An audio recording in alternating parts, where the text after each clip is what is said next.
చేసుకోవాలి. స్థానిక ఎడపైన మన దుర్గా భవానీ ఆలయం ముందు వరద ఉధృతం చాలా ఎక్కువ ఉంది. వరద పర్వాలు తొక్కుతుంది. ప్రజలు కూడా అప్రమత్తంగా ఉండాలని చెప్పి పోలీసులు మేము వాళ్ళకి హెచ్చరించి మేము ఇక్కడ బందోబస్తు ఏర్పాటు చేస్తున్నాము. దాదాపు 1,20,000 క్యూసెక్ల నీళ్లను కింది నుంచి కిందికి వదిలినారు. కాబట్టి కింది లోకల్ ప్రాంత ప్రజలు అప్రమత్తంగా ఉండాలని పోలీసులు వారికి సూచనలు చేస్తున్నాము. కాబట్టి ఈ విపరీతమైన వరద ఉధృతి నుండి అందరూ ప్రజలు జాగ్రత్తగా ఉండాలని అంటే స్థానికంగా పోలీస్ డిపార్ట్మెంట్ ఏ విధంగా సహాయ సహకారం ఉన్నాయి అసలు ఇప్పటికీ?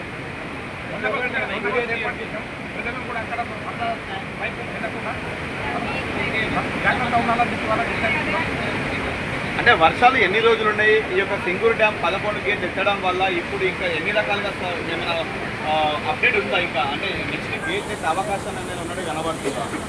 అయినోటి విపరీతంగా వరద రావడం వల్ల ఇంటికి వదులుతున్నారు.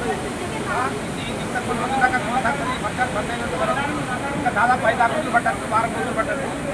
ఆ వరద తగ్గితేనే వర్షాలు తగ్గితేనే కానీ మనము ఈ వరద ఉధృతి తగ్గడానికి ఈ పరవలు తొక్కడం తగ్గడానికి అవకాశం ఉంది సార్. చరిత్రలోనే నిలిచిపోయే రేంజ్లో ప్రతి సంవత్సరం కూడా వర్షాకాలాన్ని దృష్టిలో పెట్టుకుంటే కేవలం గంగమ్మ అమ్మవారు ఈ యొక్క దుర్గమాత పాదాలు కడుక్కుంటూ కేవలం వారం నుంచో లేకపోతే 10 రోజుల్లో ఈ యొక్క ప్రవహించేటువంటి సందర్భం తెలిసిన విషయము.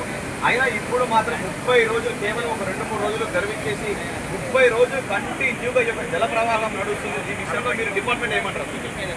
తగిన బందోబస్తు ఏర్పాటు చేస్తున్నాం సార్. వర్షాలు పడితే అది నేచురల్ కెలామిటీస్. వర్షాలు పడడానికి మనం దాన్ని ఎవరేం చేయలేము. కాకుంటే ప్రజలను తగు జాగ్రత్త తీసుకోమని అక్కడికి ఆ లోతట్టు ప్రాంతాలకు వరద ఏరియాలకు పోకుండా మేము బందోబస్తు ఏర్పాటు చేసి వాళ్ళకి నచ్చ చెప్తున్నాం సార్.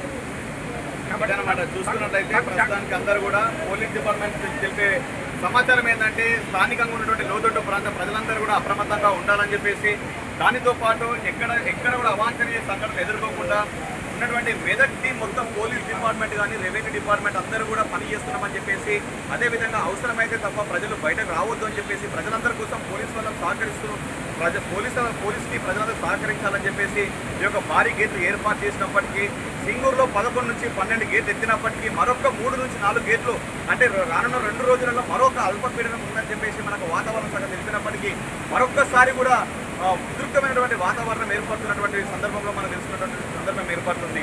దీనితో పాటు మెదక్ పరిసర ప్రాంత పాపన్నపేట కానీ కౌడిపల్లి కానీ కొల్చారం ప్రజలందరూ కూడా ఎక్కడికక్కడ మత్స్యకారులు కానీ పశువులకు వెళ్ళేటటువంటి అందరు రైతులందరూ కూడా అప్రమత్తంగా ఉండాలని, అవసరమైతే తప్ప బయటకు రాకూడదని చెప్పేసి